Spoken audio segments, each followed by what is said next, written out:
சத்தியத்தையும் அறிவீர்கள், சத்தியம் உங்களை விடுதலையாக்கும். அல்லேலூயாவா?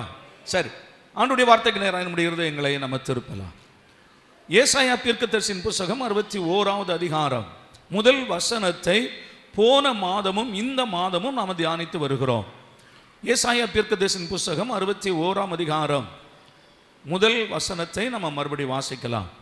கர்த்தராகிய தேவனுடைய ஆவியானவர் என்மேல் இருக்கிறார், சிறுமைப்பட்டவர்களுக்கு சுவிசேஷத்தை அறிவிக்க கர்த்தர் என்னை அபிஷேகம் பண்ணினார்.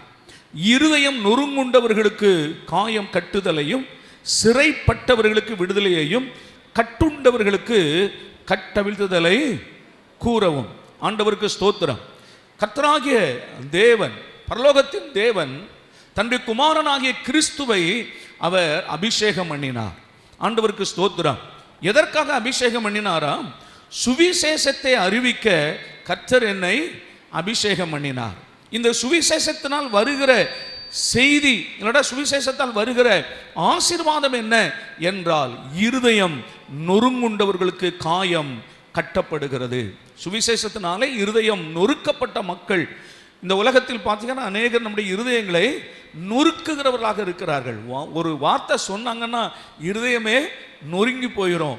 அப்படி ஒரு சம்மட்டி வைத்து அடித்ததை போல சொல்லுவாங்க. அப்படி இருதயம் நொறுக்கப்பட்டவர்களே ஆண்டவர் அவர்களுக்கு காயங்களை கட்டுகிறார். சிறைப்பட்டவர்களுக்கு விடுதலையை ஆண்டவர் கொடுக்கிறார். கட்டுண்டவர்களுக்கு கட்டவிழ்த்துதலை கூறவும். கடந்த நாட்களிலே நாம் இந்த சிறைப்பட்ட மக்களுடைய விடுதலையை குறித்து நான் உங்களுக்கு 2 வாரங்கள் பேசினேன். ஆண்டவருக்கு ஸ்தோத்திரம். இன்றைக்கு கட்டுண்டவர்களுக்கு கட்டவிழ்த்துதலை கூறவும். அவர் சொல்ல ஆகும், அவர் கட்டளையிட நிற்கும். அப்போ கட்டுண்ட மக்களை அந்த கட்டுகளில் இருந்து ஆண்டவர் கட்டவிழ்க்கிற தேவன். அல்லேலூயா. நம்முடைய ஆண்டவருக்கு ஒரு பெயர் சொல்ல வேண்டுமானால் அவர் கட்டுகளை அவிழ்க்கிற தேவன். ஸ்தோத்திரம். சரி, ஆண்டவர் எப்படியெல்லாம் கட்டுகளை அவிழ்க்கிறார், என்னென்ன கட்டுகளை அவிழ்க்கிறார் என்று நாம் இன்றைக்கு தியானிக்க போகிறோம். ஆண்டவருக்கு ஸ்தோத்திரம். அதுக்கு முன்னால இன்னொரு காரியங்களை பார்க்கணும். என்ன அப்படின்னு சொன்னா, மக்கள் எப்படியெல்லாம் கட்டப்பட்டிருக்கிறார்கள், இந்த உலகம் எப்படியெல்லாம் கட்டப்பட்டிருக்கிறது, கட்டுண்ட ஜனங்களா எப்படி இருக்கிறாங்க, அவர்களை கட்டினவர்கள் யார், எதனால் அவர்கள் கட்டப்படுகிறார்கள் என்றெல்லாம் வேதம் நமக்கு வசனங்கள் மூலமாக அங்கே எழுதப்பட்டு வைத்து இருக்கிறது. எப்படியெல்லாம் ஜனங்கள் கட்டுண்டவர்களாக இருக்கிறார்கள் என்று. ஆண்டவருக்கு ஸ்தோத்திரம். இன்னைக்கு உலகத்தில் அநேக மக்கள் பலவிதமான கட்டுகளினாலே அவர்கள் கட்டப்பட்டிருக்கிறார்கள். சில நேரங்களில் சிலர் இவர்களாக போய் அந்த கட்டுகளில் சிக்குண்டு கொள்கிறார்கள். சிலர் அவர்கள் மேல் சத்துருவானவன் அவர்களை கட்டுகிறான், பலவிதங்களிலே கட்டுகிறான். அப்படி கட்டுண்ட ஜனங்களுடைய நிலைமை என்ன என்றால், அவர்கள் செயல்பட முடியாதபடி அவர்களை கட்டி போடுகிறான். ஆண்டவருக்கு ஸ்தோத்திரம். அவர்கள் கர்த்தருக்காக செயல்பட முடியாது. ஆண்டவர் என்னை எதற்காக உண்டாக்கினாரோ அதற்காக அவர்கள் அந்த தேவனுடைய சித்தத்தை செய்ய முடியாமல் கட்டுண்டவர்களாய் இருக்கிறார்கள். ஆண்டவருக்கு ஸ்தோத்திரம். தேவன் என்னை இதற்காகத்தானே உண்டாக்கினார் என்பதை செய்ய முடியாதவர்களாக இருக்கிறார்கள், கட்டுண்ட மக்களாக இருக்கிறார்கள். ஆண்டவர் உண்டாக்கின எல்லா பறவைகளுக்கும் அவைகளுக்கும் ஒவ்வொரு அற்புதமான காரியங்கள் இருக்கிறது.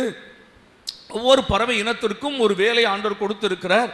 ஒவ்வொன்றும் ஒவ்வொரு நன்மைகளுக்காக உண்டாக்கப்பட்டிருக்கிறது. எறும்பு முதற்கொண்டு அது ஒரு நன்மைக்காக தான் படைக்கப்பட்டிருக்கும். நீங்கள் கொஞ்சம் ஆராய்ந்து பார்த்தா உங்களுக்கு தெரியும். தேவையில்லாத பொருட்கள் எல்லாம் அது எடுத்துகிட்டு போயிடும். ஆண்டவருக்கு ஸ்தோத்திரம். வீடுகளில் இருக்கிறதான சில சிலந்தி பூச்சிகளை பார்த்தீங்கன்னா தேவையில்லாமல் வந்து நம்ம கடிக்கிற கொசுக்கள் எல்லாம் அது பிடிச்சிக்கும். இப்படி சில காரியங்கள் எல்லாம் ஆண்டவர் உண்டாக்கி இருக்கிறார். சகலமும் ஒவ்வொன்றுக்கும் ஒரு வேலை இருக்கிறது. ஸ்தோத்திரம். காளை மாட்டை பாருங்க, ஆண்டவர் அதை எதற்காக உண்டாக்கி இருக்கிறார்? அதற்கு மட்டும் முதுகில் ஒரு பெரிய திமிழ் இருக்கிறது. எதற்காக என்றால், அவைகள் சில பாரங்களை வைத்து அது மேலே ஒரு நுகத்தை வைத்து என்ன செய்யும், அது இழுத்து கொண்டு போகிறது. இப்படியெல்லாம் கர்த்தர் ஒவ்வொன்றுக்கும் ஒவ்வொரு விதமாக. குதிரையை பார்த்தால் ஆச்சரியமாக இருக்கிறது. ஆனால் தேவனுடைய சாயலாய் உண்டாக்கப்பட்ட மனிதன் ஒரு பிரதான நோக்கத்திற்காக உண்டாக்கப்பட்டிருக்கிறான். ஆனால் தேவனுடைய நோக்கத்தை செய்ய முடியாதபடி, தேவனுடைய சித்தத்தை செய்ய முடியாதபடி இன்னைக்கு அநேகர் கட்டுண்டவர்களாக இருக்கிறார்கள். அந்த கட்டுகளை கர்த்தர் அவிழ்க்கிற தேவனாய் இருக்கிறார். அல்லேலூயா. ஆண்டவருக்கு ஸ்தோத்திரம். இந்த காலவேளையிலும் உடைய இருதயங்களை ஆண்டுடைய பிள்ளைகள் நீங்கள் திறந்தவர்களாக கவனியுங்கள்.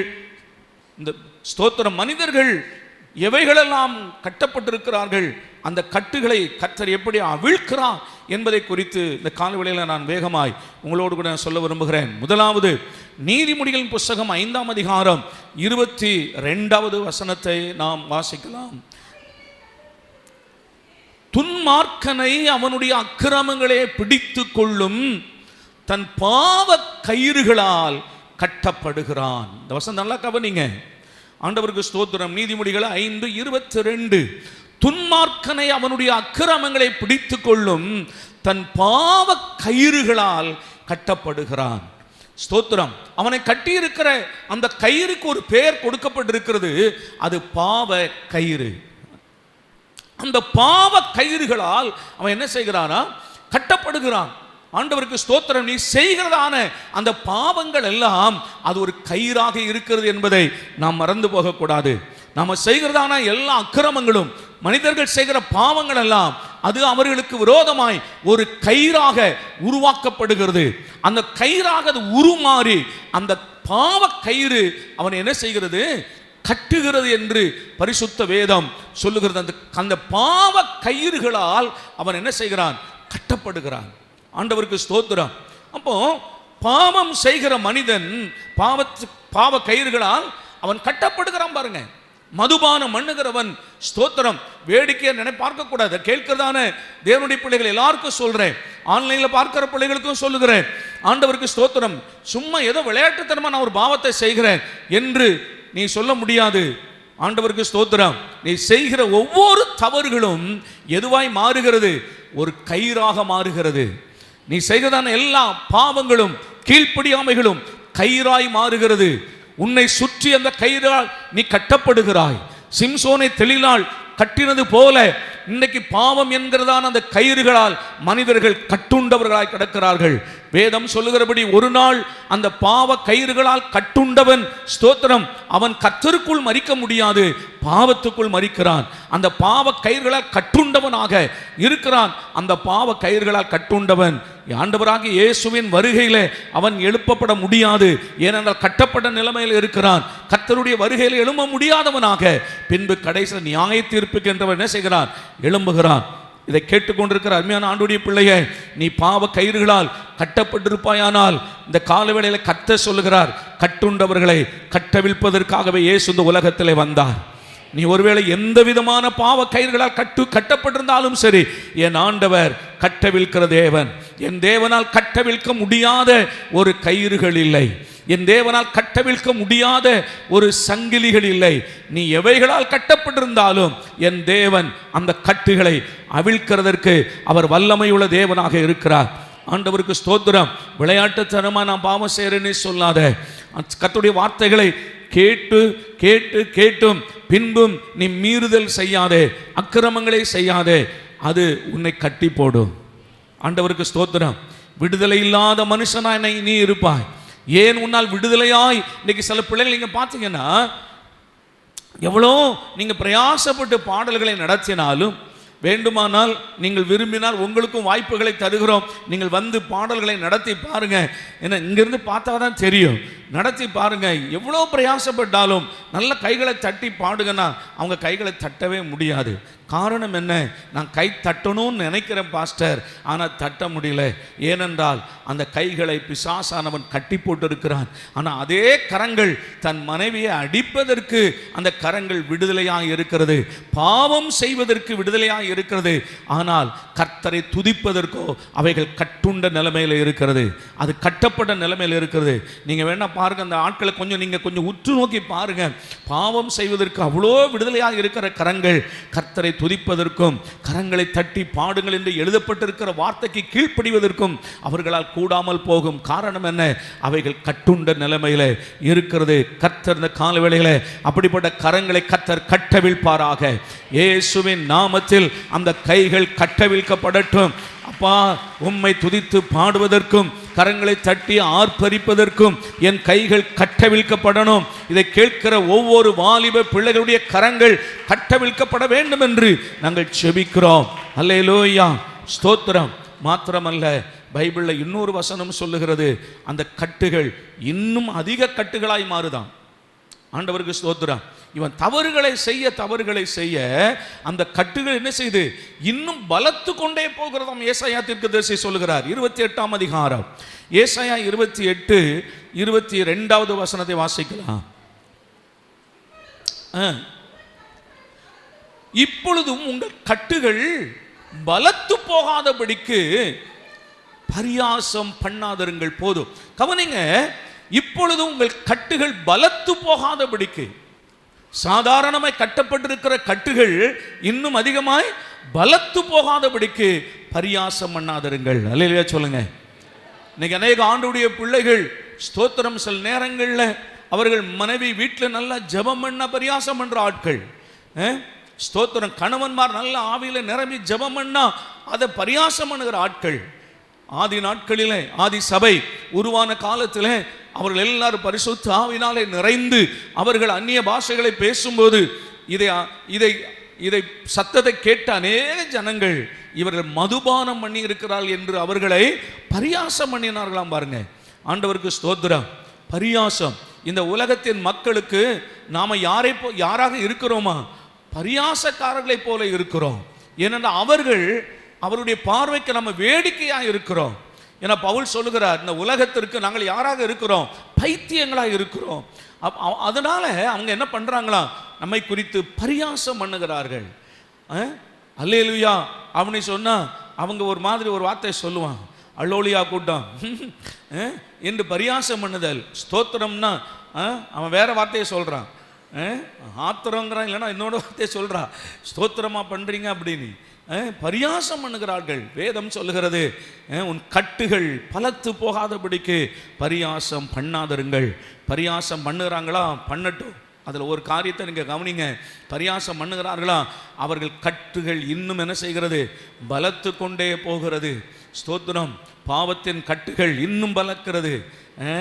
ஸ்தோத்திரம். சரி, ஆனால் தேவனிடத்திலே வருவார்களே, ஆனால் கர்த்தர் அவருடைய கட்டுகளை அவிழ்க்கிறதற்கு தேவன் போதுமானவர்.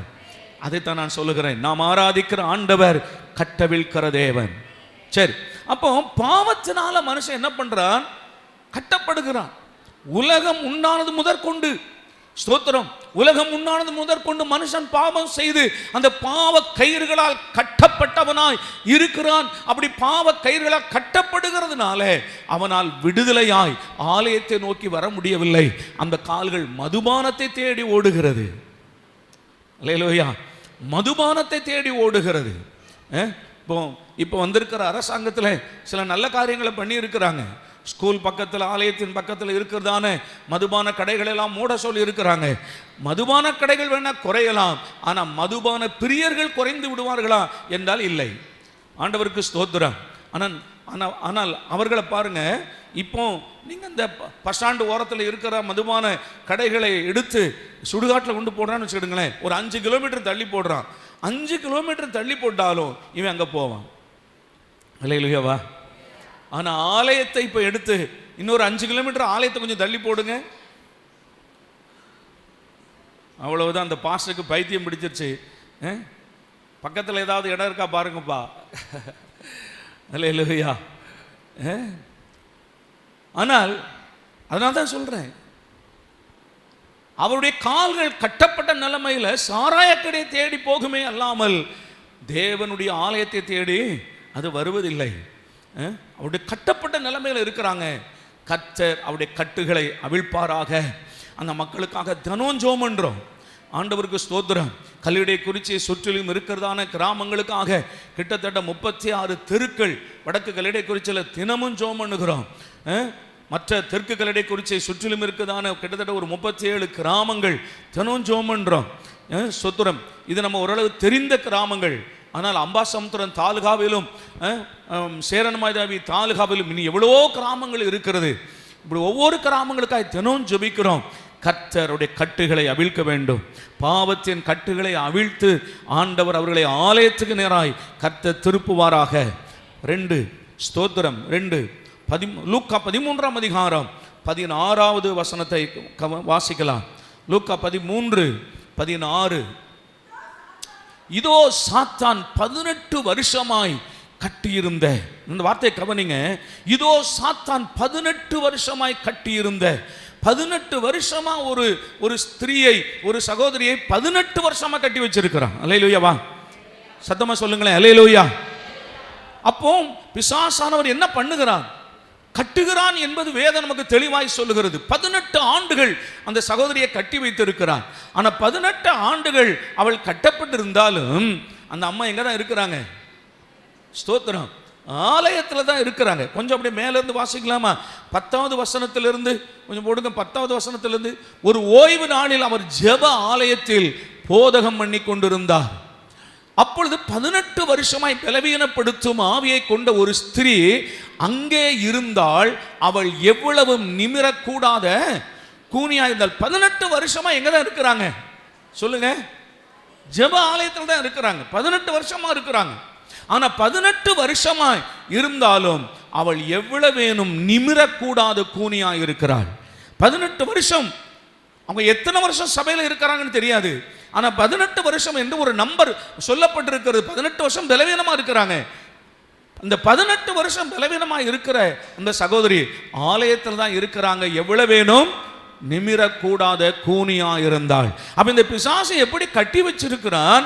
அவளை நிமிர முடியாத கூனியாக கட்டி வைத்திருக்கிறான்.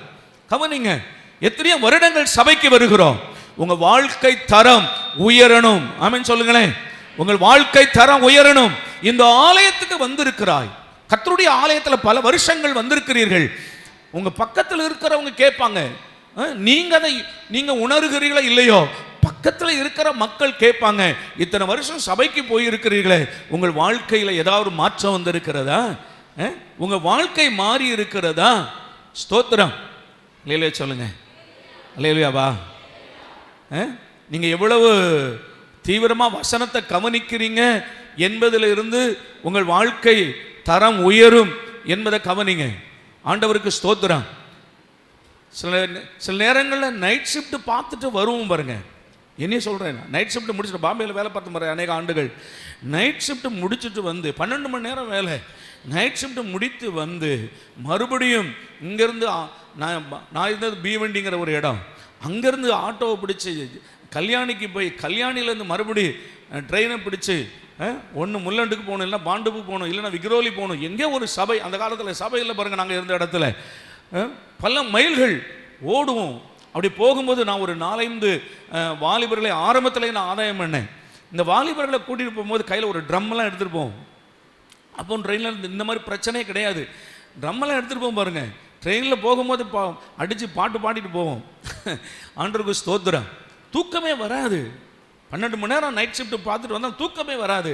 ஏன்னா கர்த்தர் மேலே இருக்கிற அந்த வாஞ்சை இருக்கு பாருங்க. ஆண்டவருக்கு ஸ்தோத்திரம்.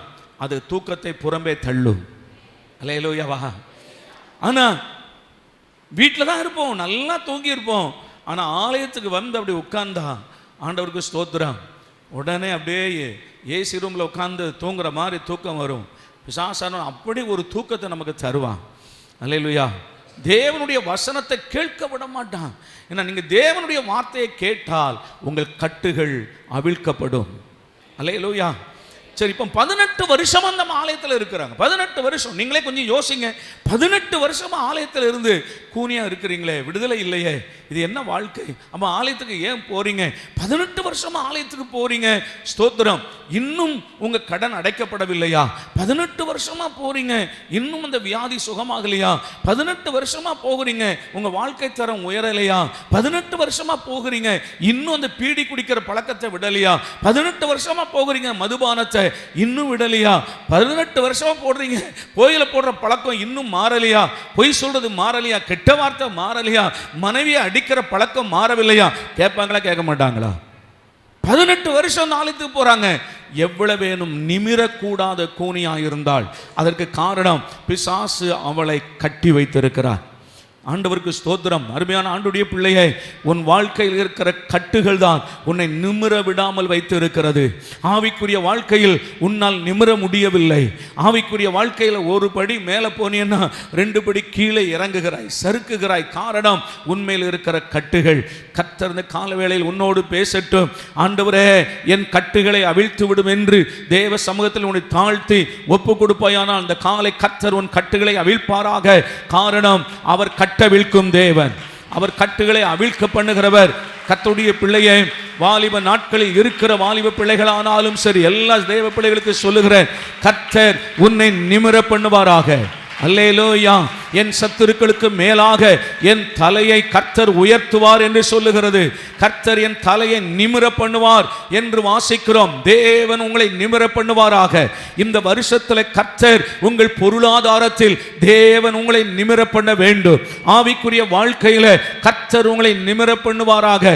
சரீர சுகத்திலே கர்த்தர் உங்களை நிமிர பண்ணுவாராக. வேதம் வாசிக்கிற வாழ்க்கையில இன்னும் கொஞ்சம் நிமிர பண்ணுவாராக. ஜெப வாழ்க்கையில இன்னும் நிமிர பண்ணுவாராக. விசுவாச வாழ்க்கையில கர்த்தர் இன்னும் உங்களை நிமிர பண்ணுவாராக. நீதிமான் பனையை போல செழித்து, ஏனென்றால் அவன் நிமிர்ந்து நிற்கிற அந்த மனுஷன் பாருங்க. அல்லேலூயாவா, ஸ்தோத்திரம். பழைய ஏற்பாட்டு காலத்தில் நீங்க பார்த்தீங்கன்னா ஆசரிப்பு கூடாரத்தில் நிமிர்ந்து நிற்கும் பலகைகளை உண்டு பண்ணுவாயாக என்று பரிசுத்த வேதம் சொல்லுகிறது. கர்த்தருடைய ஆலயத்தில் கர்த்தர் நம்மை நிமிர பண்ணுகிற தேவன், குறுகி போக பண்ணுகிறவர் அல்ல. உன்னை கூனியாய் இருக்க பண்ணுகிறவர் அல்ல. நீ கட்டப்பட்டவனாய் இருக்க வேண்டிய அவசியம் அல்ல. சத்துருவின் கட்டுகளை கர்த்தர் இந்த காலை அவிழ்ப்பாராக. எல்லா பிசாசின் கட்டுகள் உடைக்கப்படும் என்று சொல்லுகிறேன். கர்த்தருடைய சமூகத்தில் நீ தாழ்த்தி, ஆண்டவரே, நான் கட்டுண்ட நிலைமையில் இருக்கிறேன் என்பதை நான் உணர்கிறேன், என் ஆவியில கட்டப்பட்டவனாய் இருக்கிறேன் என்பதை உணர்கிறேன் என்று ஆண்டுடைய சமூகத்தில் ஒப்புக்கொடு. கர்த்தர் உன் கட்டுகளை அவிழ்த்து போடுவாராக. அல்லேலூயா. பவுல் சொல்லுகிறார், நான் எருசலேமுக்கு நான் போகிறேன், என் ஆவியிலே கட்டுண்டவனாய் போகிறேன் என்று சொன்னார். ஆண்டவருக்கு ஸ்தோத்திரம். அவர் சொன்னபடியே அவர் அங்கே எருசலேமுக்கு போன பிற்பாடு அவரை கட்டி, அவர்களை தேவ ஸ்தோத்திரம், அவனை கட்டுண்டவனாக இத்தாலியில் இருக்கிறதான சிறையில், ரோமாபுரி சிறையில் அவனை ஒப்பு கொடுத்தார்கள். ஆண்டவருடைய பிள்ளை, இந்த கால வேளையில உன் ஆவியிலே கட்டப்பட்டவர்களாக ஸ்தோத்திரம். சில பிள்ளைகள் இங்க பாருங்க, ஜெபம் பண்ண விருப்பம் இருக்கும், அப்படி ஜெபம் பண்ண விரும்பி ஜெபம் பண்ணவே உட்கார்ந்தா ஜெபம் பண்ணவே வராது, ஜெபம் பண்ண முடியல. பைபிள் வாசிக்க விருப்பம் இருக்கிறது, பைபிளை திறந்த உடனே தூக்கமாய் வருகிறது, பைபிள் வாசிக்க முடியல. ஆண்டவருக்காக எதையாவது செய்யணும்னு விரும்புகிறோம், செய்ய முடியல. இதற்கெல்லாம் என்ன காரணம் தெரியுமா? ஆவியில் இருக்கிற ஒரு கட்டுகள். இந்த கட்டுகளை கர்த்தர் அவிழ்க்கணும். ஆண்டவருக்கு ஸ்தோத்திரம். பிசாசானவன் இந்த மகளை 18 வருஷமாய் கட்டியிருந்தான். அவள் எவ்வளவேனும் நிமிரக்கூடாத கூனியாக, குனிந்த வாழ்க்கை. இது எதை காண்பிக்கிறது? கொஞ்சம் யோசிக்கலாம். இதெல்லாம் நம்ம ரொம்ப பெருசாக விளக்க வேண்டியது இல்லை. குனிந்த வாழ்க்கை என்றால் பூமியை தான் பார்க்கும், இல்லையா? அது எப்பவும் பூமிக்குரிய சிந்தை, பூமிக்குரிய எண்ணங்கள், பூமிக்குரிய வாழ்க்கை, இதே தான் அது வாழ்ந்து கொண்டு இருக்கணும். ஆண்டவருக்கு ஸ்தோத்திரம். நீ என்றைக்கு நிமிர போகிறாய்? அல்லேலூயா. வேதம் சொல்லுகிறது, பூமிக்குரியவைகளை அல்ல, மேலானவைகளை தேடுங்கள். அவன் பூமிக்குரியதான வாழ்க்கை அல்ல, கர்த்தர் இதை விட எனக்கு மேலான ஒரு வாழ்க்கையை ஆண்டவர் வைத்திருக்கிறார். சரி, ஆண்டவருக்கு ஸ்தோத்திரம். தேவனை நிமிர்ந்து கர்த்தரை மகிமைப்படுத்துங்கள். நிமிர்ந்து தேவனை ஆராதிங்க. உங்க வாழ்க்கை நிமிரட்டும். அல்லேலூயாவா. ஆண்டவருக்கு ஸ்தோத்திரம். கர்த்தர் உங்கள் வாழ்க்கையை நிமிர பண்ணுவாராக. தொடர்ந்து வாசிக்கிற பாருங்க. இயேசு அவளை கண்டு தம்மிடத்தில் அழைத்து, ஸ்திரீயே, உன் பலவீனத்தில் இன்று விடுதலையாக்கப்பட்டாய் என்று சொல்லி அவள் மேல் தமது கைகளை வைத்தார். உடனே அவள் நிமிர்ந்து தேவனை மகிமைப்படுத்தினாள். சத்தம் அல்லேலூயா. அவள் நிமிர்ந்து தேவனை மகிமைப்படுத்தினாள். கர்த்தர் உங்கள் வாழ்க்கையை நிமிர பண்ணுவாராக. ஆண்டவருக்கு ஸ்தோத்திரம். சில நேரங்களில் பார்த்தீங்கன்னா காற்று வேகமாக அடிக்கும்போது, இந்த வேகமாக சில நேரங்களில் காற்று அடிக்கும்போது பார்த்தீங்கன்னா வச்சிருக்கதான சில மரங்கள், செடிகள்லாம் அப்படியே தலைக்குப்புற விழுந்து கிடக்கும். மறுபடி காலையில் அதை கொஞ்சம் எடுத்து நிமிர்த்தி ஒரு பக்கத்தில் ஒரு பெரிய கம்பை நாட்டி அதோடு சேர்த்து நீங்கள் கட்டி விட்டுட்டீங்கன்னா கொஞ்ச நாளில் மறுபடியும் பலன் அடைஞ்சிரும். ஆமென். விழுந்து கிடக்கிற நம்மை ஆண்டவர் மறுபடியும் எடுத்து கர்த்தர் கட்டி எழுப்புவாராக. அல்லேலூயா. அதனால தான் நம்ம சொல்லுகிறோம், நீங்கள் எப்பொழுதுமே ஒரு நல்ல ஆவிக்குரிய நண்பர்களை வச்சுக்கிட்டீங்கன்னா, நீங்கள் சில நேரங்கள் அப்படியே சாயும் போது, உங்களுக்கு விரோதமாய் காற்றுகள் அடித்து உங்களை கீழே தள்ளும்போது, ஆண்டவர் அவர்களோடு சேர்த்து உங்களை கட்டி விடுவார். அப்பொழுது நீங்கள் அவர்களால் பலனடைவீர்கள். அவை விசுவாசம் உள்ளவர்களோடு என்ன செய்வாங்களாம்? கட்டப்பட்டு பலனடைவார்கள். ஆமென். அவர்களோடு நீங்கள் சேர்ந்து கொள்ள வேண்டும் பாருங்க. சரி, அவள் ஆண்டவர் நமது கைகளை அவள் மீது வைத்தார். ஆமென் சொல்லுங்க. இந்த காலவேளையில் கர்த்தருடைய கரம் நம்ம மேலே வரட்டும், கர்த்தர் நம்மை தொடட்டும். நான் அநேக நாட்கள் ஸ்தோத்திரம் நம்ம பண்ணுற ஜெபம் எல்லாம் எப்படி இருக்கும், எப்படி ஜெபம் பண்ணுவோம் அப்படின்னு சொன்னால், ஆண்டவரே ஆராதனை நடக்கும்போது, பாடல் ஆராதனை நடக்கும்போது கர்த்தருடைய கரம் ஒவ்வொரு பிள்ளைகளையும் என்ன செய்யணும்? தொடணும். தேவன் அவர்களை தொடணும். அவருடைய வாழ்க்கையில் இருக்கிற பலவீனங்கள் அதிலிருந்து அவங்க விடுதலை ஆகணும், வியாதிகள் சுகமாகணும். ஆண்டவருக்கு ஸ்தோத்திரம். சரி, கர்த்தருடைய வார்த்தைகளை கேட்கும் போதும் அது அவர்களை விடுதலை ஆக்கும். சத்தியத்தை அறியுங்கள், சத்தியம் உங்களை விடுதலை ஆக்கும். இந்த கால்வளை கர்த்தர் தமது கரத்தை உங்கள் மேல் வைப்பாராக. அவருடைய ஆணிகள் பாய்ந்த கரங்கள் உங்கள் மேல் வைக்கப்படுவதாக. எல்லா பலவீனத்தில் இருந்து கர்த்தர் உங்களை விடுதலை ஆக்குவாராக. இந்த காலவேளை நான் உங்களுக்கு சொல்லுகிறேன், உன் பலவீனத்திலிருந்து நீ விடுதலை ஆக்கப்படுவாய். அல்லேலூயா. ஆண்டவருக்கு ஸ்தோத்திரம். அவர் ஒரு வார்த்தை சொன்னா போதும், ஆனால் அந்த மகள் மீது தன் கைகளை என்ன செய்தாராம்? வைத்தார். ஏன்னா அவருடைய கட்டுகள் இவ்வளவு பலத்து போய் இருந்தது. 18 வருஷமாய் கட்டப்பட்டிருந்தாள். கர்த்தர் தம்முடைய கரத்தை வைத்த போது அவள் கட்டவிழ்க்கப்பட்டு நிமிர்ந்து தேவனை மகிமைப்படுத்தினாள். இந்த காலவேளை பிசாசுக்கு போட்டிருக்கிற எல்லா கட்டுகளையும் இயேசுவின் நாமத்தில் கர்த்தர் அவிழ்ப்பாராக. செய்வினை கட்டுகள், சில குடும்பங்களில் பார்த்தீங்கன்னா செய்வினை கட்டுகளால் கட்டப்பட்டிருக்கிற மக்கள், கர்த்தர் அவர்கள் அந்த செய்வினை கட்டுகளை எல்லாம் கட்டவிழ்க்கிற தேவன். என் அன்பு கர்த்தருடைய பிள்ளையை, சில குடும்பங்களில் பார்த்தீங்கன்னா எத்தனையோ ஆண்டாண்டு காலமாய் செய்வினை கட்டுகளால் கட்டப்பட்ட மக்கள் இருக்கிறார்கள். அந்த குடும்பத்துக்கு விரோதமாய் பிசாசானவன் செய்வினை கட்டுகளை வைத்து அந்த குடும்பத்திற்கு விரோதமாய் ஏவல்களை செய்து அந்த குடும்பத்தில் பலவிதமான நஷ்டங்கள், பேரழிவுகள், குடும்பங்களில் இருக்கிறதான மக்களுக்குள்ளே நிம்மதி இல்லாத வாழ்க்கை, திருமணம் செய்து கொடுத்தால் பிள்ளைகளுடைய வாழ்க்கையில் ஒரு சமாதானம் இல்லை, குடும்ப வாழ்க்கையில் சந்தோஷம் இல்லை, கடன் பிரச்சனைகள், தரித்திரங்கள், எப்பொழுதும் குடும்பத்திற்குள்ளே சண்டை. இதற்கெல்லாம் காரணம் அந்த குடும்பங்களில் இருக்கிற செய்வினை கட்டுகள். இந்த காலவேளை கர்த்தர் எல்லா செய்வினை கட்டுகளை அவிழ்ப்பாராக.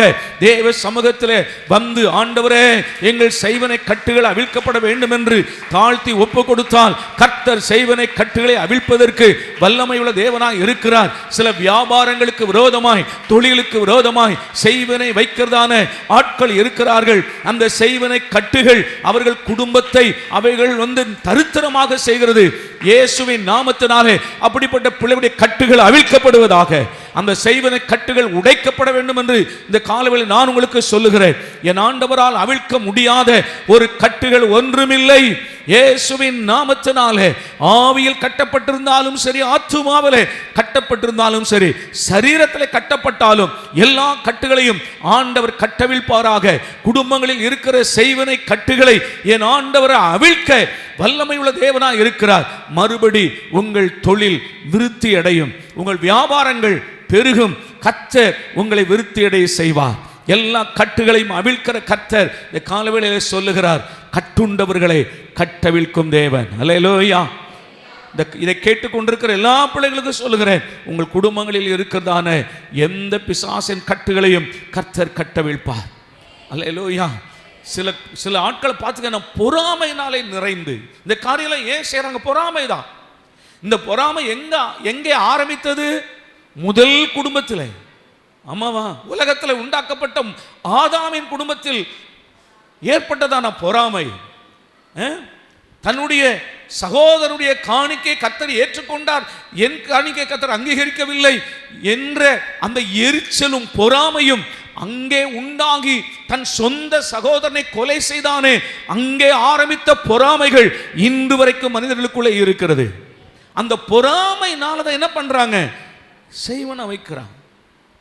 அவங்க முன்னேற்றத்தை தடுக்கணும்னு நினைக்கிறான், அந்த குடும்பத்தை அழிக்கணும்னு நினைக்கிறான்.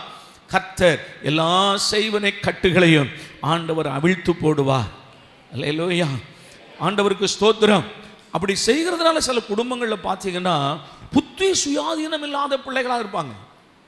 அந்த செய்வனை கட்டுகள் இருக்கிற குடும்பங்களில் பாருங்க, ஒரு புத்தி சுயாதீனம் இல்லாத பிள்ளைகள், புத்தி சுயாதீனம் இல்லாத ஆட்கள், ஆண்டவருக்கு ஸ்தோத்திரம், கர்த்தரிடத்துல வாங்க, ஆண்டவரிடத்துல பூரணமாய் 100% தேவனிடத்துல சரண்டர் ஆகுங்க, ஆண்டோட ஒப்பு கொடுங்க. கர்த்தர் இந்த கால்களில் எல்லா கட்டுகளையும், செய்வனை, மந்திரவாதங்கள், பில்லி சூனியங்கள், எல்லா கட்டுகளையும் கர்த்தர் அவிழ்க்கிறதுக்கு வல்லமை உள்ள தேவனாய் இருக்கிறார். அல்லேலூயா, ஆண்டவருக்கு ஸ்தோத்திரம். அந்த மகள் நிமிர்ந்து தேவன் என்ன செய்தாளா? மகிமைப்படுத்தினாள். 40ஆம் சங்கீதம் 12வது வசனத்தை கொஞ்சம் வாசிங்களேன். சங்கீதம் 40:12. 40ஆம் சங்கீதம் 12வது. கவனிங்க, எண்ணிக்கைக்கு அடங்காத தீமைகள் என்னை சூழ்ந்து கொண்டது, என் அக்கிரமங்கள் என்னை தொடர்ந்து பிடித்தது. கவனிங்க கவனிங்க, நிமிர்ந்து பார்க்க கூடாது இருக்கிறது. போதுமா? அது நிமிர்ந்து பார்க்க முடியல. ஏன் நிமிர முடியல? என்னுடைய அக்கிரமங்களும் பாவங்களும் என்னை குனிய பண்ணி இருக்கிறது. ஆண்டவருக்கு ஸ்தோத்திரம். இந்த கால வேளையில ஆண்டவர் உன்னை குனிய பண்ணி இருக்கிறதான அந்த அக்கிரமத்தின் கட்டுகளை அவிழ்த்து ஆண்டவர் நிமிர பண்ணுவாராக. அல்லேலூயா. பூமியையே பார்த்து கொண்டிருந்த உன் வாழ்க்கை, குறைவையே பார்த்து கொண்டிருந்த உன் வாழ்க்கை இன்றைக்கு மாறுவதாக.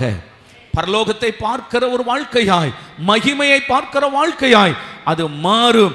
இயேசுவின் நாமத்தினாலே கர்த்தர் கட்டுகளை அவிழ்த்து போடுவாராக. 3வது யோபுவின் புத்தகம் 36வது அதிகாரம் 8வது வசனத்தை கவனிங்கள். யோபுவின் புத்தகம் கவனிங்க. அவர்கள் விலங்குகள் போடப்பட்டு உபத்திரவத்தின் கயிறுகளால் கட்டப்பட்டிருந்தாலும், உபத்திரவத்தின் கயிறுகளால், பாவ கயிறுகள் பார்த்தோம் பார்த்தீங்களா? அவன் அந்த கயிறுகளுக்கே ஒரு பேர் இருக்குது. மனுஷர்களை கட்டுகிறதற்கு பாவத்தின் கயிறுகள், உபத்திரவத்தின் கயிறுகளால் கட்டப்பட்டிருந்தாலும், சில நேரங்களில் சில தேவனுடைய பிள்ளைகள் படுகிற பாடுகள், ஸ்தோத்திரம், யோபுவை போல அவருடைய வாழ்க்கையில் அவர்கள் படுகிற அந்த உபத்திரவத்தின் கட்டுகளை பார்த்தால் ரொம்ப கஷ்டமா தெரியும். ஆண்டவருக்கு ஸ்தோத்திரம். யோபுவின் அந்த நிலைமையை பார்த்தபோது, யோபு என்ன பாவம் செய்தாரா? இல்லை. யோபு அக்கிரமம் செய்தாரா? இல்லை. ஆண்டவருக்கு ரொம்ப பிரியமாய் நடந்த ஒரு தேவ மனிதன். அந்த மனுஷன் உபத்திரவத்தின் கயிறுகளால் கட்டப்பட்டார். என் அன்பு கர்த்தருடைய பிள்ளையே, ஏன் எனக்கு இந்த உபத்திரவம், ஏன் எனக்கு இந்த தான பாடுகள் என்று நீங்கள் நினைத்து, ஒருவேளை நீங்கள் ஆண்டவர் நான் பாவம் செய்திருப்பேனோ, ஆண்டவருக்கு பிரியமில்லாத காரியங்களை நான் செய்திருப்பேனோ என்று நீங்கள் நினைத்து சோர்ந்து போக வேண்டாம். நான் சொல்கிறேன், யோபு பாவம் செய்ததினாலே உபத்திரவத்தின் கயிறுகளால் கட்டப்படவில்லை. ஆண்டவருக்கு பிரியமாய் வாழ்ந்ததினாலே அவன் உபத்திரவத்தின் கயிறுகளால் கட்டப்பட்டான். என் அன்பு கர்த்தருடைய பிள்ளைகள், இந்த காலவேளையில் அப்படிப்பட்ட உபத்திரவத்தின் கயிறுகளால் கட்டப்பட்டிருந்தால் சோர்ந்து போகாதிருங்கள். உபத்திரவத்தின் கட்டுகளை அவிழ்ப்பதற்கு நாம் ஆராதிக்கிற ஆண்டவர் போதுமானவர்.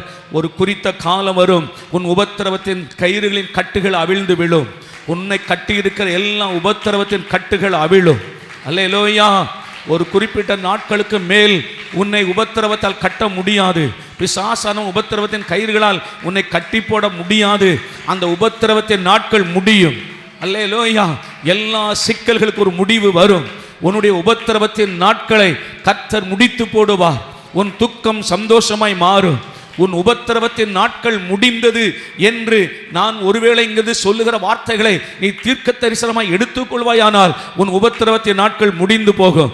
உன் உபத்திரவத்தின் கட்டுகளை தேவன் அவிழ்ப்பாராக. அல்லேலூயா. உபத்திரவத்தின் கட்டுகள் அவிழ்க்கப்படும். ஸ்தோத்திரம். 12 மாதங்கள் உபத்திரவத்தின் கயிறுகளால் யோபு கட்டப்பட்டிருந்தார். அந்த உபத்திரவத்தின் கயிறுகள், ஸ்தோத்திரம், யோபுவின் வாழ்க்கையை சின்னாபின்னமாக்கியது. அந்த உபத்திரவத்தின் கயிறுகளால் சிதறுண்டு போனான். அவனுடைய வாழ்க்கையெல்லாம், ஸ்தோத்திரம், ஒன்றுமில்லாமல் போனது. ஆனாலும் அந்த உபத்திரவத்தின் கட்டுகள் அவனை கட்டி இருந்தாலும் அதன் நடுவில் அவன் உத்தமனாகவே இருந்தான். உபத்திரவத்தின் கட்டுகள் கட்டப்பட்டிருந்தாலும் அதன் நடுவில் அவன் விசுவாசத்தை விட்டு விலகவில்லை. அந்த உபத்திரவத்தின் கயிறுகளால் கட்டப்பட்டிருந்தாலும் அவன் நீதிமான் என்பதிலிருந்து விலகவில்லை. ஆண்டவருக்கு உண்மை உள்ள மனுஷனாகவே இருந்தான். அல்லேலூயா. ஆண்டவருக்கு ஸ்தோத்திரம். அந்த உபத்திரவத்தின் நாட்களிலே புடமிடப்பட்டான். ஆண்டவருக்கு ஸ்தோத்திரம். எத்தனையோ விதமான உபத்திரவத்தின் பாடுகள், எல்லா விதமான கஷ்டங்கள். யோபுவின் வாழ்க்கையில் வராத ஒரு உபத்திரவம் இல்லை. அத்தனை பாடுகளை பட்டாலும் அவன் தேவனை விட்டு விலகவே இல்லை. அவர் என்னை கொன்று போட்டாலும் நான் அவர் பேரில் நம்பிக்கையாய் இருப்பேன் என்றான். இன்னும் சொல்லுகிறான், என்னுடைய நேசர், ஸ்தோத்திரம், அவர் உயிரோடு இருக்கிறார். அல்லேலூயாவா. என் மீட்பர் உயிரோடு இருக்கிறார் என்று விசுவாச அறிக்கையிட்டானே தவிர அவன் சோர்ந்து போகவில்லை. என் அன்பு கர்த்தருடைய பிள்ளைகளே, இந்த காலவேளையில் ஒருவேளை உபத்திரவத்தின் கயிறுகளால் கட்டப்பட்டிருக்கிறீர்களோ, சோர்ந்து போகாதிருங்கள். கர்த்தர் யோபுவின் உபத்திரவத்தின் கட்டுகளை அவிழ்த்தவர் உங்கள் உபத்திரவத்தின் கட்டுகளை அவிழ்ப்பார். நீங்கள் விடுதலை ஆக்கப்படுவீர்கள். நான் சொல்லுகிறேன், உன் உபத்திரவத்தின் நாட்கள் முடிந்து போகும். அல்லேலூயா. உபத்திரவத்தின் நாட்கள் முடிந்து போகும். ஆண்டவருக்கு ஸ்தோத்திரம். பிலிப்பியர் 1ஆம் அதிகாரம் 13ஆம் வசனம் வாசிங்க. பிலிப்பியர் 1ஆம் அதிகாரம் 13ஆம் வசனம். அரண்மனை எங்கும் உள்ளவர்களுக்கும் மற்ற யாவருக்கும் என் கட்டுகள் கிறிஸ்துவுக்குள்ளான கட்டுகள் என்று வெளியரங்கமானது. அல்லேலூயா. அப்போஸ்தலனாகிய பவுல் சொல்லுகிறார், சுவிசேஷத்து நிமித்தம் கட்டப்பட்டிருக்கதான இந்த தேவனுடைய மனிதன் சொல்லுகிறார், என்னுடைய கட்டுகள், ஸ்தோத்திரம், கிறிஸ்துவுக்குள்ளான கட்டுகள் என்று சொன்னான். ஆண்டவருக்கு ஸ்தோத்திரம். கர்த்தரை உண்மையாய் பின்பற்றுவதனால உபத்திரவத்தால் கட்டப்படலாம். ஆமென் சொல்லுங்க. ஆண்டவருக்கு நீங்க உண்மையாக இருக்கிறீங்க, சத்தியத்தை நீங்கள் அறிந்து கொண்டீர்கள், சத்தியத்தின் நிமித்தம் நீங்கள் விசுவாசித்தீர்கள், சத்தியத்தின் நிமித்தம் ஞானஸ்நானம் எடுத்தீர்கள், சத்தியத்தின் நிமித்தம் வேறு பிரிக்கப்பட்டீர்கள், சத்தியத்தின் நிமித்தம் ஆண்டவருக்காக வாழ்கிறீர்கள். அது நிமித்தமா என்ன வரலாம்? நமக்கு சில உபத்திரவத்தின் கட்டுகள் நமக்கு வரலாம், கிறிஸ்துவுக்குள்ளான கட்டுகள் நமக்கு வரலாம். ஆனாலும் சோர்ந்து போகாதிருங்கள். இந்த கட்டுகள் நிரந்தரமானவைகள் அல்ல. நிச்சயமா இந்த கட்டுகளை கர்த்தர் கட்டவிழ்ப்பாராக. உபத்திரவத்தின் நாட்கள் முடிந்து போகும். அன்றைக்கு நீங்கள் விடுதலை ஆக்கப்பட்டு நீங்கள் தேவனை மகிமைப்படுத்துவது மாத்திரமல்ல, அநேக மக்களுக்கு நீங்கள் சாட்சிகளாய் நீங்கள் நிற்பீர்கள். ஆமென். ஸ்தோத்திரம். 18ஆம் சங்கீதம் 4வது வசனம். 18ஆம் சங்கீதம் 4வது வசனம். மரண கட்டுகள் என்னை சுற்றி கொண்டன. கவனிங்க இந்த வார்த்தைகளை. மரண கட்டுகள் என்னை சுற்றி கொண்டன. இதை நான் தியானிக்கும் போது எனக்கு எப்படி தோணுச்சு அப்படின்னு சொன்னால், அன்றைக்கு ஒரு வீடியோ பார்த்தேன். அந்த வீடியோவில் அந்த வீடு வந்து கொஞ்சம் வனாந்தரமான இடத்துல தான் இருக்கிற மாதிரி இருக்குது. அங்கும் இங்கும் ஒரு வீடுகளாக இருக்குது. அப்போது அந்த ஒரு மலைப்பாம்பு வந்து அவங்க வீட்டு நாயை பிடிச்சிருச்சு. அந்த நாயை அப்படியே சுற்றி பிடிச்சு இறுக்கியது கொன்று கொண்டு இருக்கிறது. அந்த நாயுடைய சத்தம் ஆரம்பத்தில் ஒரு சத்தம் கேட்டுச்சு. அதுக்கு பின்னால் பார்த்தீங்கன்னா சத்தமே போட முடியல, அது இறுக்கிடுச்சு பாருங்க. அதற்கு அந்த வீட்டில் இருக்கிறவங்க அதை கவனிச்சிட்டாங்க. அதை ஓடி வந்து கம்புகளை வைத்து அதை அடித்து அதை பிடிச்சி இழுக்கிறாங்க. அது சும்மா இரும்பு கம்பி மாதிரி இருக்குது. அந்த மலைப்பாம்பு சுற்றி இருக்கிறது இரும்பு கம்பி மாதிரி இருக்கிறது. அது விட மாட்டேங்குது பாருங்க. ஆண்டவருக்கு ஸ்தோத்திரம். இதை நான் எப்படி சொல்கிறேன்னா, மரண கட்டுகள். அல்லேலூயாவா. மரண கட்டுகள். அந்த குடும்பத்தின் பிள்ளைகள் பார்க்கலன்னா இன்னும் கொஞ்ச நேரத்தில் அந்த மலைப்பாம்பு அதை இறுக்கி என்ன செய்யும்? கொன்று விழுங்கிறோம். பிசாசானவன் எத்தனையோ குடும்பங்கள் மேலே மரண கட்டுகளை போட்டிருக்கிறான். வியாதியின் மூலமாய் மரண கட்டுகள். கடன் என்பதனாலே சில ஆட்கள் தற்கொலை செய்து கொள்கிறார்கள். மரண கட்டுகள். சில பிள்ளைகள் எப்பொழுது பார்த்தாலும் மரண பயம் என்கிற ஒரு மரண கட்டுகள். இந்த எல்லா கட்டுகளையும் கர்த்தர் அறிந்திருக்கிறார். தேவ பிள்ளையே, அவரும் அறிந்திருக்கிறார். ஏனென்றால் அவர் மேலும் மரணம் வந்தது. மரணம் அவரை கட்டக்கூடாது இருந்தது. இந்த காலவேளை நான் உங்களுக்கு சொல்லுகிறேன், தேவ மனிதனாகிய தாவீது சொல்லுகிறான், மரண கட்டுகள் என்னை சுற்றி கொண்டன என்று சொல்லுகிறான். கர்த்தரை நோக்கி அவன் அபயமிட்டான். பைபிள் சொல்லுகிறான், தேவனை நோக்கி அபயமிடுகிறான். கர்த்தருடைய பிள்ளை, இந்த காலவேளையில உங்கள் வாழ்க்கையில ஏதோ ஒரு மரண பயத்தினால சுற்றப்பட்ட நிலைமையில் இருக்கிறீங்களோ, மரண பயத்தால் நீங்கள் பாதிக்கப்பட்டு இருக்கிறீர்களோ, மரணம் உங்களை சுற்றி கொண்டிருக்கிறதா, அது வியாதியா கடனா எதுவானாலும் சரி, கர்த்தரை நோக்கி பாருங்க. இந்த காலவேளையில் கர்த்தர் அந்த மரணத்தின் கட்டுகளை அவிழ்ப்பாராக. அல்லேலூயா. மரணத்தின் கட்டுகள் அவிழ்க்கப்படும். நான் சொல்லுகிறேன், 2 விதமான மரணத்தின் கட்டுகள். ஒன்று, நம்ம உலகத்தில் உயிரோடு இருக்கிற நாட்களில் ஏதோ ஒரு வியாதிகள், பலவீனங்கள், இல்லை மரண பயங்கள், தற்கொலைக்கு தூண்டுகிற சில ஆவிகள், இந்த மரண கட்டுகள் சில நேரங்கள் உங்க மேல வருகிறதுன்னு சொன்னா கர்த்தரை நோக்கி அபயமிடுங்க. ஆமென். கர்த்தரை கூப்பிடுங்க. அது ஒரு கட்டு. உங்கள் ஆவியில் நீங்கள் பார்த்தீங்கன்னா கெட்ட சொப்பனம் வருதா? சில ஆட்களை பார்த்தீங்கன்னா சொப்பனத்தில் தெரியும் இல்லை, மரிக்கிற மாதிரியோ இல்லை இந்த மரண கட்டுகள் வருகிற மாதிரி தெரிந்தால் கர்த்தருக்கு கூப்பிடுங்க, கர்த்தர் உங்களை அதிலிருந்து விடுதலை செய்வாராக. இன்றைக்கு அந்த மரண கட்டுகள் அவிழ்க்கப்பட்டு ஒரு விடுதலையோடு கர்த்தரை ஆராதிப்பீர்களாக. ரெண்டாவது ஒரு மரணக்கட்டு எது என்றால், இப்போ நான் முதல்ல சொன்ன பாருங்க, பாவத்தின் கயிறுகளால் கட்டப்பட்டு மரித்தவர்கள் அந்த மரணத்தினால கட்டுண்டவர்களாகவே அவர்கள் அந்த கல்லறையில் இருக்கிறாங்க. ஆண்டவருக்கு ஸ்தோத்திரம். அந்த இரண்டாவது மரணமாகிய அந்த கட்டுகளுக்கு கர்த்தர் நம்மையும் நம்மை சார்ந்தவர்களையும் தேவன் விலக்கி காக்க வேண்டும். அல்லேலூயா. அந்த மரணத்தால் கட்டப்பட்டிருக்க அந்த மக்களை கர்த்தர் கட்டவிழ்க்கணும். அவர்கள் மரிக்கிறதற்கு முன்னாலே, சரீரத்தில் மரிக்கிறதற்கு முன்னாலே அவர்கள் மேல் இருக்கிற அந்த மரணத்தின் கட்டுகள் அவிழ்க்கப்படாவிட்டால் அவர்கள் பாவத்தில் மரிப்பார்களே. ஆனால் அந்த மரண கட்டுகளோடு கூட தான் கல்லறையில் கடத்தப்படுகிறார்கள். அதற்கு பின்பு நியாய தீர்ப்புக்காகத்தான் அவர்கள் எழும்புவார்கள். நித்திய ஜீவனுக்காக எழும்ப முடியாது. அவர் சரீரத்தில் உயிரோடு இருக்கிற காலத்திலேயே அந்த மரண கட்டுகள் அதிலிருந்து அவர்கள் விடுதலை ஆக்கப்பட வேண்டும். ஆமென், ஸ்தோத்திரம். கடைசியாக இன்னொரு வார்த்தையை நான் சொல்லி முடித்து விடுகிறேன். எபிரேயர்கள் நிருபம் 11ஆம் அதிகாரம் 31வது வசனம். எபிரேயர் 11:36. வேகமாக வச்சுங்களா? வேறு சிலர் நிந்தைகளையும் அடிகளையும் கட்டுகளையும் காவலையும் அனுபவித்தார்கள்.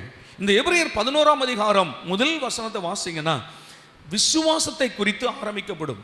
விசுவாசமானது நம்பப்படுகிற உறுதியும் காணப்படாதவையில் நிச்சயமாக இருக்கிறது என்று அங்கே ஆரம்பிக்கும். இதனுடைய கடைசி வசனத்துக்கு போனீங்கன்னா ஸ்தோத்திரம், விசுவாச வீரர்கள் குறித்த என்று வார்த்தைகள் வரும். அந்த விசுவாச வீரருடைய பட்டியலை 11ஆம் அதிகாரத்தில் நீங்கள் பார்க்க முடியும். அதைத்தான் அங்கே சொல்லுகிற அந்த 36வது வசனத்தில் சொல்றார், அநேகர், அதாவது விசுவாசிக்கிற பிள்ளைகள் நிந்தைகளையும் அடிகளையும் கட்டுகளையும் காவலையும் அனுபவித்தார்கள். கர்த்தர் மேல விசுவாசமாக இருக்கிறவர்கள், விசுவாசத்தின் நிமித்தம் கட்டப்படுகிற மக்கள், தேவன் மேல வைத்திருக்கிற பக்தி நிமித்தம் கட்டப்படுகிறவர்கள். இது உலகம் நம்மை கொடுக்கிற அந்த நிந்தைகள், அவமானங்கள், உலகம் நம்மை கொடுமைப்படுத்துகிற கொடுமைகளை சொல்லுகிறது. இப்படி கர்த்தர் மேல விசுவாசமாக இருக்கிற பிள்ளைகள் கட்டப்படுகிறார்கள். ஆனால் கர்த்தர் இவர்கள் கட்டுகளெல்லாம் என்ன செய்தாராம்? அவிழ்த்தாராம். சங்கீதம் 116ஆம் சங்கீதம் 16வது வசனத்தில் அங்கே தாவீது சொல்லுகிறான். வாசிக்கலாமா? சங்கீதம் 116 116ஆம் சங்கீதம் 16வது வசனம். கர்த்தாவே, நான் உமது அடியேன், நான் உமது அடியாளின் புத்திரனும் உமது ஊழியக்காரனுமாய் இருக்கிறேன். என் கட்டுகளை அவிழ்த்து விட்டீர். சந்தோஷமா ஒரு அல்லேலூயா. என் கட்டுகளை அவிழ்த்து விட்டீர். இதே தாவீது தான் சொன்னார், மரண கட்டுகள் என்னை சுற்றி கொண்டது, கர்த்தரை நோக்கி கூப்பிட்ட போது கர்த்தருடைய கட்டுகளை அவிழ்த்து விட்டார். இந்த காலவேளையிலும் சபையில் இருக்கிற எல்லா பிள்ளைகளையும், இதை கேட்கிற ஒவ்வொரு பிள்ளைடைய கட்டுகளையும் ஆண்டவர் அவிழ்த்து விடுவாராக. விசுவாசிகளை சத்துரு ஒரு நாளும் கட்ட முடியாது என்று சொல்லுகிறேன். அவன் கட்டி வைத்திருக்க முடியாது. கட்டுகள் அவிழ்க்கப்படும். சங்கீதம் 107:14. சங்கீதம் 107:14. சில வசனங்களை கொஞ்சம் ஆசீர்வாதமான வார்த்தைகளை வாசித்தே முடிக்கலாம். அந்தகாரத்திலும் மரண இருளிலும் இருந்து அவர்களை வெளிப்பட பண்ணி அவர்கள் கட்டுகளை அறுத்தார். சத்தமா அல்லேலூயா. அந்தகாரத்திலும் மரண இருளிலும் இருந்து அவர்களை வெளிப்பட பண்ணி அவர்கள் கட்டுகளை அறுத்தார். யோபு 12:18. யோபு 12:18. அவர் ராஜாக்களுடைய கட்டுகளை அவிழ்த்து அவர்கள் இடுப்புகளை கச்சை கட்டுகிறார். அல்லேலூயாவா. ராஜாக்களின் கட்டுகளை அவிழ்த்து, அந்த நாட்களில் நேபுகாத் நேச்சார் பிரபுக்களின் பிள்ளைகள், ராஜாக்களுடைய பிள்ளைகளை சிறைப்பிடித்து கொண்டு போனான். ஸ்தோத்திரம். எகோனியா போன்ற ஆட்களை சிறைப்பிடித்து கொண்டு போனான். சிதேக்கியா ஆட்களை சிறைப்பிடித்தான். ஆண்டவருக்கு ஸ்தோத்திரம். ஒரு குறித்த காலம் வந்தது, கோரேஸ் ராஜாவின் காலம் வந்தது. அதுவரைக்கும் சிறையில் இருந்தார்கள். கோரேஸ் ராஜாவின் காலம் வரும்போது அவருடைய கட்டுகள் எல்லாம் அவிழ்க்கப்பட்டு அவர்கள் மறுபடியும் உயர்த்தப்பட்டார்கள். ராஜாக்களின் கட்டுகளை அவிழ்க்கவர்கள் நீங்களும் நானும். வேதம் சொல்லுகிறது, இயேசுவின் இரத்தத்தினாலே கழுவப்பட்டு ராஜாக்களும் ஆசார்களுமாய் இருக்கிறோம். கர்த்தர் நம்முடைய எல்லா கட்டுகளையும் ஆண்டவர் ஏற்கனவே அவிழ்த்து விட்டார், இனிமேலும் அவிழ்ப்பார். ஏதாயிலும் கட்டுகள் இருந்தால் அவையெல்லாம் கர்த்தர் இந்த கால வேளையில அவிழ்த்து போடுவாராக. எரேமியா 30ஆம் அதிகாரம் 8வது வசனம், முக்கியமான ஒரு வசனம். நாகும் 1:13, 2 வசனங்களை வாசிக்கலாம், ஜெபம் பண்ணுவோம். எரேமியா புத்தகம் 30:28. அந்நாளில் நான் அவன் நுகத்தை உன் கழுத்தின் மேல் இராதபடிக்கு உடைத்து உன் கட்டுகளை அறுப்பேன் என்று சேனைகளின் கர்த்தர் சொல்லுகிறார். அந்நியர் இனி அவனை அடிமை கொள்வதில்லை. அல்லேலூயாவா. அடிமைத்தனத்தின் கட்டுகளை அறுத்து போட்டார். இனி நீ என்ன செய்கிறதில்லை? அடிமை ஆவது இல்லை. பாவம் செய்கிறவன் பாவத்திற்கு அடிமையாக இருக்கிறான். நான் விசுவாசிக்கிறேன் ஆண்டுடைய பிள்ளைகளை, நீங்கள் உணர்த்தப்படுங்க. உங்களிடத்திலும் தவறுகள் இருக்கலாம், குறைவுகள் இருக்கலாம். ஆண்டோட அர்ப்பணிங்க. பாவத்தின் கட்டுகளாக நான் கட்டப்படக்கூடாது ஆண்டோன்னு ஒப்பு கொடுங்க. கர்த்தர் இந்த கால்களை அவைகளை அறுத்து இனி நீ அடிமை படுவது இல்லை என்று கர்த்தரை அறுத்து எடுப்பாராக. நாகும் 1:13. நாகும் 1:13.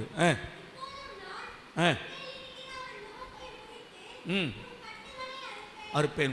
இப்போதும் நான் உன்மேல் இருக்கிற அவன் நுகத்தை முறித்து உன் கட்டுகளை அறுப்பேன். எழுப்பி நிற்போம்.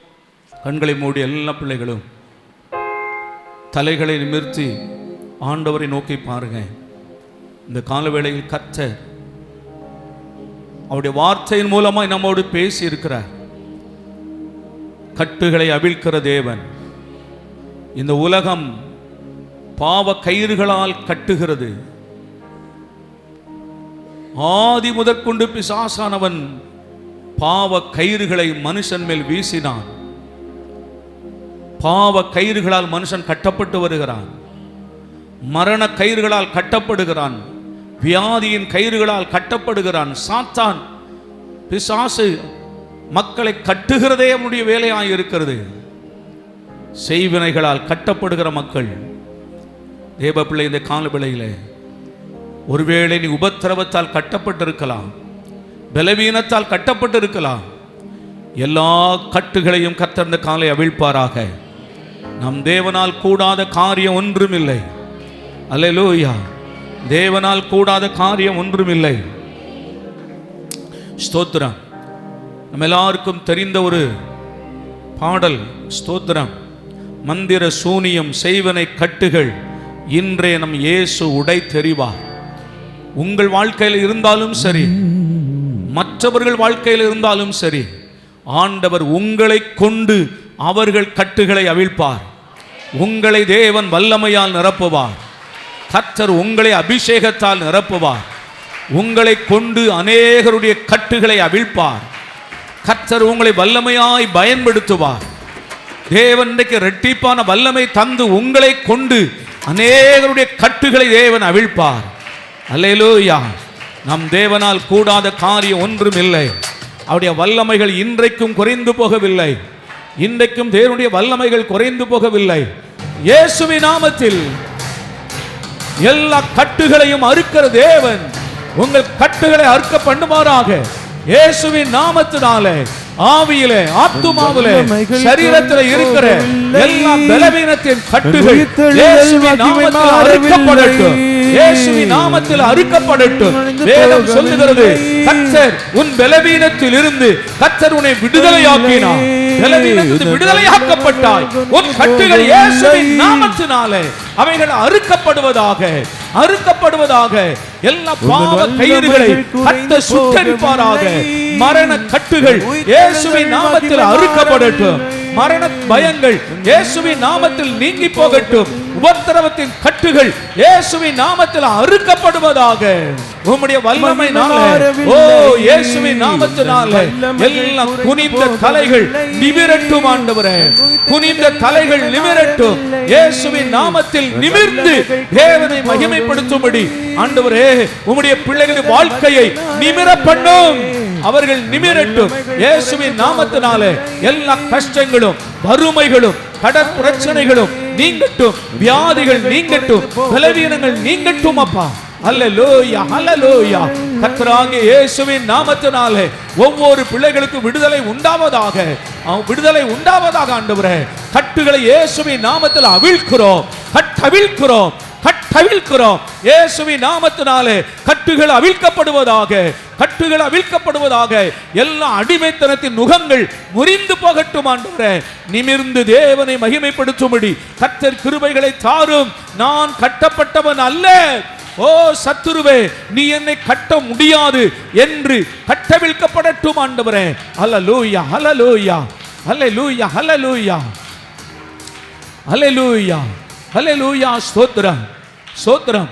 சிம்சோனை தெலீலாள் புது கயிறுகளால் கட்டினாள். வேதம் சொல்லுகிறது அவன் மீது பரிசுத்த ஆவியானவர் இறங்கினார். அப்பொழுது இந்த கட்டுகள் எல்லாம் நெருப்புப்பட்ட நூல் போல் அருந்து போயிற்று. இந்த காலவெளியில் கர்த்தர் எல்லா கட்டுகளையும் அறுப்பாராக.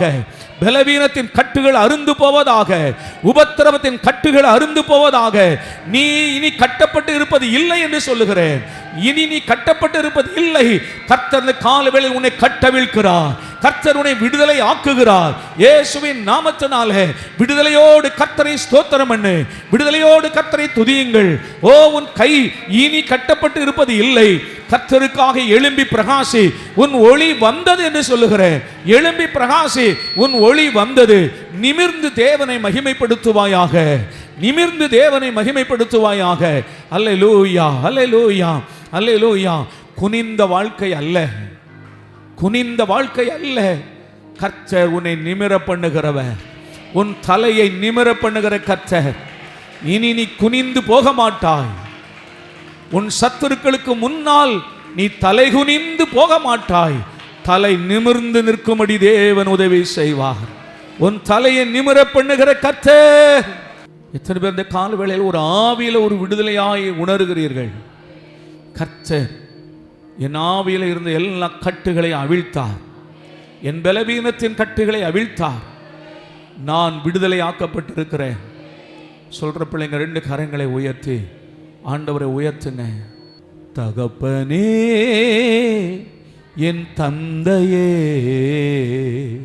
தலை நிமிர செய்பவர் நீரே.